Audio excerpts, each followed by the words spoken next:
दोस्तों नमस्कार।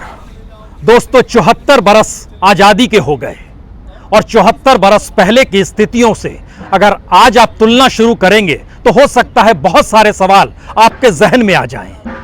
और संयोग ऐसा है कि हम 21वीं सदी में आजादी के 74 बरस के बाद एक ऐसी जगह पर खड़े हैं जहां का नजारा आपको हो सकता है 74 बरस पहले दिल्ली के ही शरणार्थी कैंप की याद दिला दे। उस वक्त दिल्ली में सबसे बड़ा कैंप किंग्सवे कैंप था। किंग्सवे का इलाका जहां पर अभी दिल्ली के लेफ्टिनेंट गवर्नर रहते हैं, जहां पर दिल्ली के मुख्यमंत्री रहते हैं, लेकिन उस वक्त वो शरणार्थियों के कैंप के तौर पर जाना जाता था। दिल्ली में तकरीबन एक साथ 30 लाख लोगों ने डेरा डाल रखा था जो पश्चिमी और पूर्वी पाकिस्तान से यहां पहुंचे थे। सबसे ज्यादा दर्द विभाजन का किसी ने झेला तो वो पंजाब ही था। और संयोग ऐसा है कि पंजाब के किसान आज शरणार्थी के तौर पर दिल्ली की सीमाओं पर मौजूद हैं और प्रधानमंत्री ऐलान करते हैं कि विभाजन की विभीषिका को स्मृति के तौर पर हर किसी को याद रखना चाहिए। लेकिन एक बार भी उन्होंने दिल्ली की सीमा पर झांक कर नहीं देखा कि 74 बरस पहले के शरणार्थी कैंप और 74 बरस बाद किसानों की मौजूदगी। एक नजारा देख लीजिए, तब आप समझ पाएंगे यह हकीकत कितनी बड़ी त्रासदीपूर्ण है। बिल्कुल किसी शरणार्थी कैंप की तरह यहां पर किसानों की रिहाइश है और यह रिहाइश कोई आज से नहीं है, बीते 9 महीनों से यह रिहाइश चल रही है।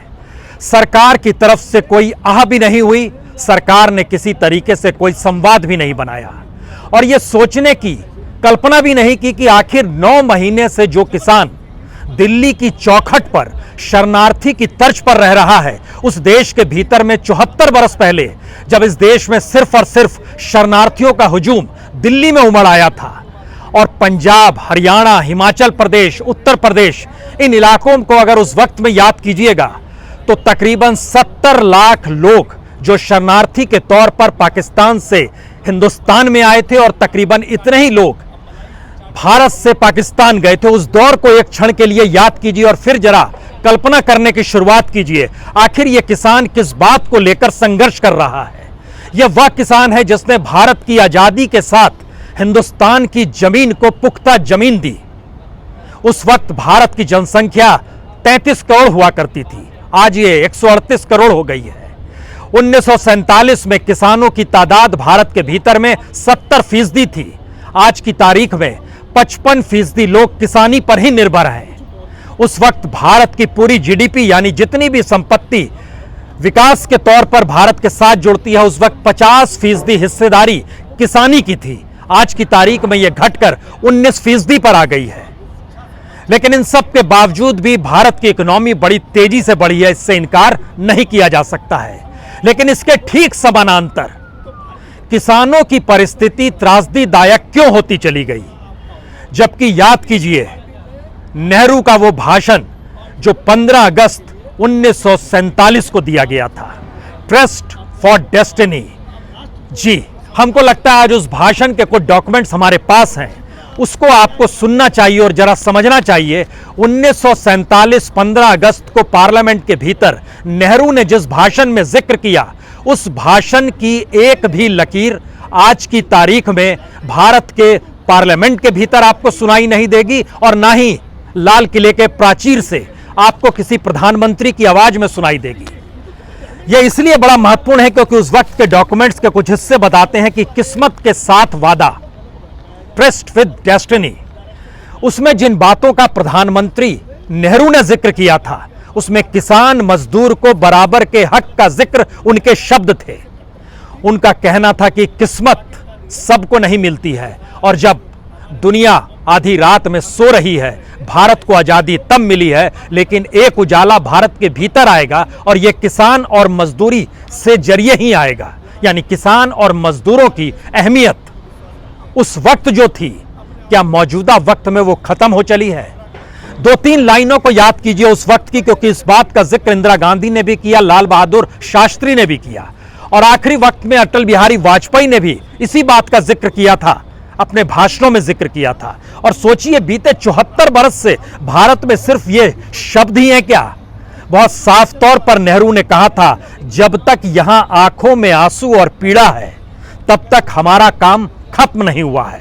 अटल बिहारी वाजपेयी ने इन्हीं शब्दों को दोहराया, इंदिरा गांधी ने इन्हीं शब्दों को दोहराया, और लाल बहादुर शास्त्री जब नारा दे रहे थे जय जवान जय किसान का, उस वक्त भी उनके जहन में यही सवाल था कि किसानों की अहमियत इस देश के जवानों के साथ और देश की सुरक्षा और राष्ट्रीयता के साथ कैसे जुड़ जाए।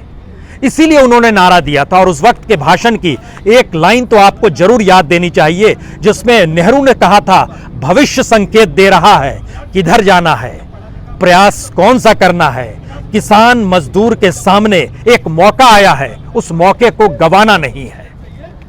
अब आप उसके आगे की तस्वीर हिंदुस्तान में देखिए। जिस समय नेहरू थे उस समय भारत में अनाज जो है इंपोर्ट किया जाता था। भारत के भीतर में कुल उस वक्त का जो अनाज था वो 50 मिलियन टन ही होता था।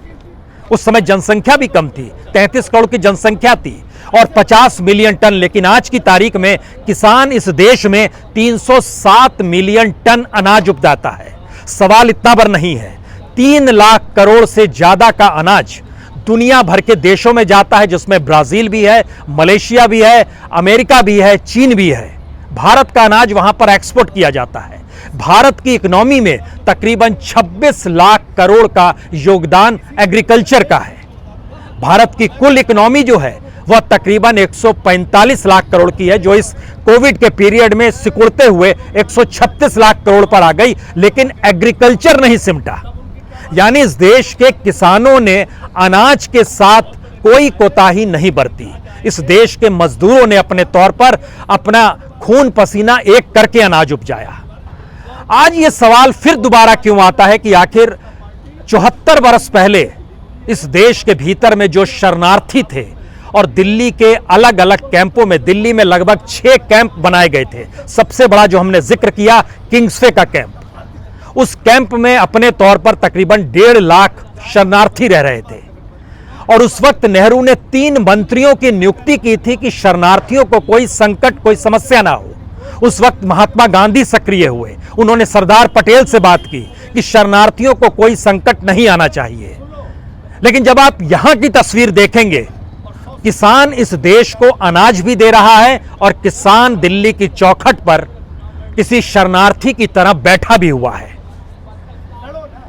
एक भी शरणार्थी की मौत को लेकर नेहरू इतने विचलित हो जाते थे और सरदार पटेल उन 3 मंत्रियों को बुलाकर और महात्मा गांधी सरकार के सामने बैठकर इस बात का जिक्र करते थे कि एक भी शरणार्थी की मौत शरणार्थी कैंप में नहीं होनी चाहिए। अभी हम गाजीपुर बॉर्डर पे हैं। दिल्ली के 4 बॉर्डरों पर इस तरीके से किसान बैठे हुए हैं। तकरीबन 576 किसानों की मौत हो गई। क्या इस देश के एक भी मंत्री ने उस दिशा में झांकने की कोशिश की? यानी एक अपनी परिस्थिति में अपने देश के भीतर इस देश का किसान अगर अपने आंदोलन को 9 महीने से चला रहा है, लेकिन सरकार के माथे पर एक शिकन न आए, शरणार्थियों के तौर पर जिंदगी जीते हुए भी वह इस देश में खेती करते हुए अनाज का उत्पादन दुनिया में सबसे ज्यादा कर रहा है। नेहरू के सामने सबसे बड़ा संकट था इस देश की भूख कैसे मिटाई जाए। इसीलिए उन्होंने उस वक्त लगभग 28 मिलियन टन अनाज एक्सपोर्ट किया। लाल बहादुर शास्त्री के सामने चुनौती थी, किसानों को महत्ता कैसे दी जाए, तो उन्होंने नारा दिया। इंदिरा गांधी के सामने चुनौती थी कि खेती की जमीन अगर सीमित है और जनसंख्या तेजी से बढ़ रही है, तो ऐसे में किसी भी हालत में ग्रीन रेवोल्यूशन यानी हरित क्रांति होनी चाहिए। और उस हरित क्रांति के जरिए इस देश के भीतर से जो अनाज उपजना शुरू हुआ वह तकरीबन अगर उस समय 5 मिलियन टन था, तो आज अगर 307 मिलियन टन है, तो उसका भी एक आंकड़ा सुन लीजिए कि उस वक्त तकरीबन 1 हेक्टेयर में 522 किलो अनाज होता था। और आज की तारीख में जब तमाम केमिकल्स, फर्टिलाइजर इसका उपयोग होता है, तो 1 हेक्टेयर में 2134 केजी अनाज उसी जमीन से होता है। इस दौर में जमीन के नीचे पानी कम हुआ, इस दौर में फर्टिलाइजर महंगा हुआ, इस दौर में विदेशी बीज आ गया, इस दौर में ट्रैक्टर कंपनियों की चल निकली, इस दौर में मल्टीनेशनल कंपनी भारत के भीतर जितना बड़ा कारोबार करते हैं, उस कारोबार की 1 साल का टर्नओवर जो है वह तकरीबन 75 लाख करोड़ का है। अगर इस देश भर के भीतर में जितनी भी किसानी प्रोडक्ट के साथ अगर परिस्थितियों को जोड़िएगा तो यह स्थिति है। फिर ये कौन सी स्थिति है कि किसान को हम न्यूनतम समर्थन मूल्य नहीं देंगे? फिर ये कौन सी परिस्थिति है कि किसान अपने घर जाकर अपने परिवार के साथ नहीं रह सकता है?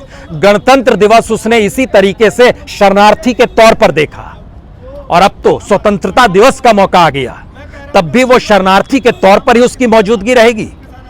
ये सारे सवाल अब इसलिए महत्वपूर्ण हो चले हैं, क्या इस देश के भीतर की जो इकोनॉमी है उसने इस देश के लोगों से सरोकार खत्म कर दिए हैं।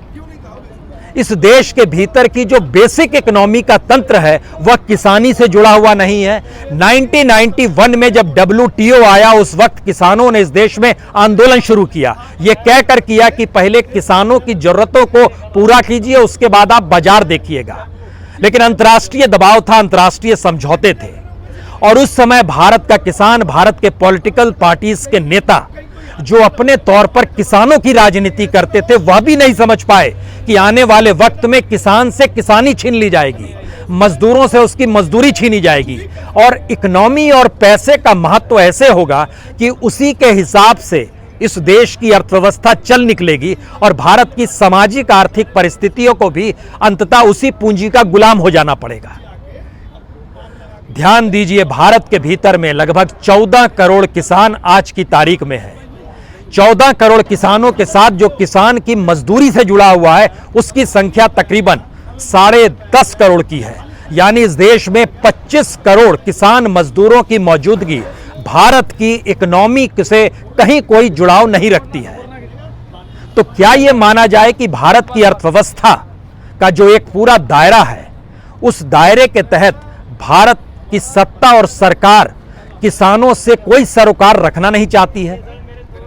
क्या यह माना जाए कि लगातार किसानों की मौत भी सरकार को इसलिए नहीं विचलित कर पाती है क्योंकि सरकार ने अपने अर्थतंत्र को ही उस कैपिटल और उस कॉरपोरेट से जोड़ दिया है जिसके दायरे में किसान नहीं आता है? उसे लगता है कि भारत में सरप्लस किसान है, उसे लगता है भारत में सरप्लस मजदूर है।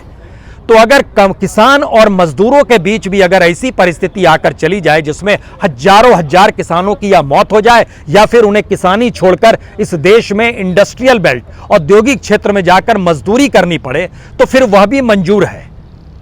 क्या यह वाकई ऐसी स्थिति है? भारत की आजादी के हमने जब भाषणों को निकालना शुरू किया कि आखिर नेहरू कौन सा भाषण लाल किले के प्राचीर से देते थे, इंदिरा गांधी किन बातों का जिक्र करती थी, अटल बिहारी वाजपेयी किन बातों का जिक्र करते थे, मनमोहन सिंह किन बातों का जिक्र करते थे, और भारत की इकोनॉमी को बाजार इकोनॉमी से जोड़ने वाले PV नरसिम्हा राव भी किस भाषण का जिक्र लाल किले के प्राचीर से करते रहे, और खुद नरेंद्र मोदी भी लाल किले के प्राचीर पर पहुंचकर किन बातों का जिक्र करते हैं? आप यकीन जानिए, लगभग 60% भाषणों का जो हिस्सा है वह इस देश के किसान, मजदूर, गरीबी और मुफलिसी वाले लोगों से जुड़ा हुआ है। डेवलपमेंट को लेकर जितनी भी योजनाओं का ऐलान लाल किले के प्राचीर से होता है, उसके दायरे में इस देश के किसानों का जिक्र होता है, इस देश के मजदूरों का जिक्र होता है। फिर भी सरकार की प्राथमिकता जब पॉलिसी और उसको इंप्लीमेंटेशन को लेकर आती है तो किसान मायने क्यों नहीं रखता है? मतलब बहुत साफ है कि भारत की राजनीति अभी भी उस पूंजी पर टिक गई है जिस पूंजी के कोई सरोकार किसानों से नहीं है। भारत का किसान अभी भी महज एक वोटर के तौर पर है, और वोटर में भी वह संगठित नहीं है, क्योंकि उसके जहन में किसान को करते हुए हर दिन 2 जून की रोटी मुहैया हो पाना, इसी का संघर्ष उसके जीवन से जुड़ा हुआ है। दुनिया के किसी भी देश में भारत से ज्यादा अनाज का उत्पादन नहीं होता है। दुनिया के किसी भी देश में भारत के किसानों की आर्थिक परिस्थितियों से बदतर स्थिति कहीं नहीं है। भारत में एवरेज किसान जो है उसकी जब आय देखिएगा तो वो सालाना आय आपको 6,500 रुपए मिलेगी। सालाना आय 6,500 रुपए। Brazil, Malaysia, Thailand, China, Britain, America, इन जगहों पर अगर आप देखिएगा तो ये लगभग 60,000 से ज्यादा की परिस्थिति में लाकर किसानों को खड़ा कर देता है। सवाल है कि विकसित देश हो, विकासशील देश हो या गरीब देश हो, इन तीनों कैटेगरी के देशों में अगर आप भारत को छोड़ देते हैं तो भारत से हटकर जो किसान हैं उनकी स्थिति कॉम्पैरेटिवली भारत से अच्छी क्यों है? और दूसरी बात है कि भारत के किसान जो अनाज का उत्पादन करते हैं वो दूसरे देशों की तुलना में ज्यादा क्यों है? और तीसरा सबसे बड़ा सवाल, क्या वाकई भारत का बाजार किसानी से जुड़ा हुआ नहीं है? क्या भारत में जो किसानी को लेकर खरीद फरोख्त होती है, जो अनाज की खरीद फरोख्त होती है, उसको तय वो बाजार करता है और बाजार को तय वह कॉरपोरेट करता है जिसके पास पूंजी है? क्या वाकई 15 अगस्त 2021 लाल किले के प्राचीर से देश के प्रधानमंत्री नरेंद्र मोदी इस बात का जिक्र कर सकते हैं कि भारत एक बाजार में तब्दील किया जा चुका है?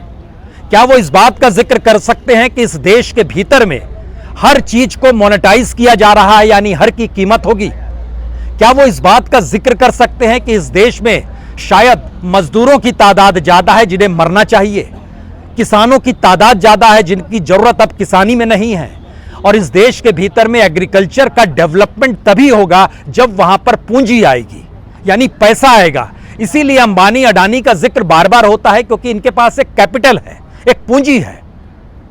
लेकिन आखिरी सवाल जो सबसे बड़ा है, क्या वाकई भारत के भीतर की अर्थव्यवस्था और राजनीतिक व्यवस्था अब उस पूंजी और कॉरपोरेट की गुलामी की स्थिति में आकर खड़ी हो गई है, जहां पर इस देश में लोकतंत्र को जीने का मतलब सिर्फ एक वोट होता है?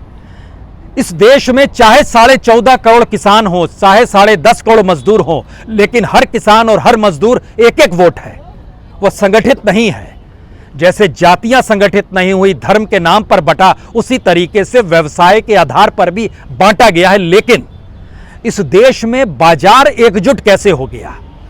इस देश में कॉरपोरेट एकजुट कैसे हो गया? इस देश की तमाम पॉलिटिकल पार्टीज एकजुट कैसे हो गई? क्योंकि हमने जब जिक्र किया, नेहरू से लेकर मोदी तक लाल किले के प्राचीर से भाषण देने में किसानों को भूलते नहीं है, उनके हक का सवाल खड़ा करते ही हैं, मजदूरों का जिक्र होता ही है। और हमने यह भी निकाला कि 1960 से लेकर 2019 तक, यानी तकरीबन 60 साल, इस 60 साल के दौर में जितनी योजनाओं का ऐलान लाल किले के प्राचीर से हुआ, उनकी संख्या 102 है। और उन 102 योजनाओं को अगर इस देश में लागू कर दिया जाता तो भारत के किसान को एमएसपी के लिए आंदोलन करने की जरूरत नहीं पड़ती। लेकिन आखिरी सवाल अभी भी छुपा हुआ है, ऐसी कौन सी परिस्थिति आ गई कि इस देश में अनाज का भंडारण प्राइवेट लोग करेंगे, यानी सरकार कर पाने की स्थिति में नहीं है, वो एफसीआई के गोडाउन्स में ताला लगाने की स्थिति में आ रही है और 4.5 लाख करोड़ के घाटे में एफसीआई आ गई है। यानी अनाज उपजाए किसान भंडारण की स्थिति में एफसीआई नहीं रहेगी, आपको अडानी के गोडाउन में अनाज ले जाना होगा। जब आप वहां से अनाज निकालेंगे और उसको जब रिटेल सेक्टर यानी खुदरा बाजार में लेकर जाएंगे तो वहां भी किसान कीमत तय नहीं करेगा, वहां भी वो बाजार कीमत तय करेगा, जिस बाजार पर कब्जा दुनिया के सबसे रईस व्यक्ति और भारत के सबसे रईस व्यक्ति दोनों की प्रतिस्पर्धा चल रही है कि रिटेल इस सेक्टर में किसका कब्जा हो। क्या आप कल्पना भी कर सकते हैं कि रिटेल सेक्टर में जहां पर सिर्फ अनाज बिकता है उसका कितना बड़ा मार्केट है, और उस मार्केट पर कब्जा करने के लिए रिटेल सेक्टर में अंबानी या फिर अमेजन के मालिक,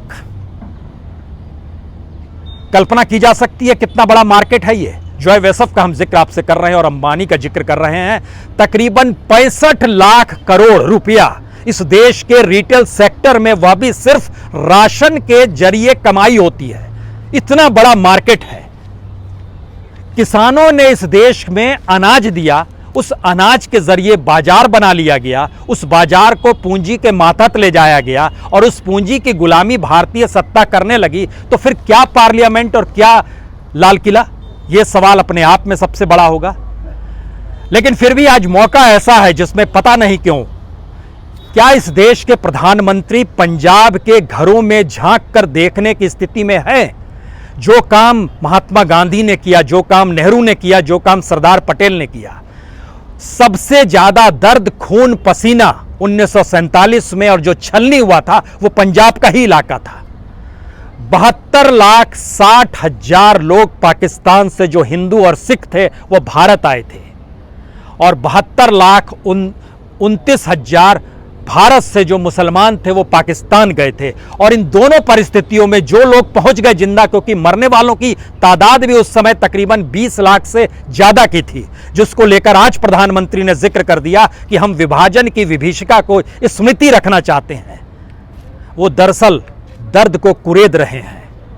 वो दरअसल उस स्मृतियों को अपनी संवेदनाओं के साथ इस रूप में रखते हैं जिससे सियासत साधी जा सके। अन्यथा पंजाब के भीतर में जो 500 से ज्यादा किसानों की मौत हुई, ऐसी मौत तो 1947 में शरणार्थी कैंप में नहीं हुई थी। और आपको उस वक्त सुनने को नहीं मिलेगा कि शरणार्थियों के कैंपों में भी कोई मौत हो रही थी।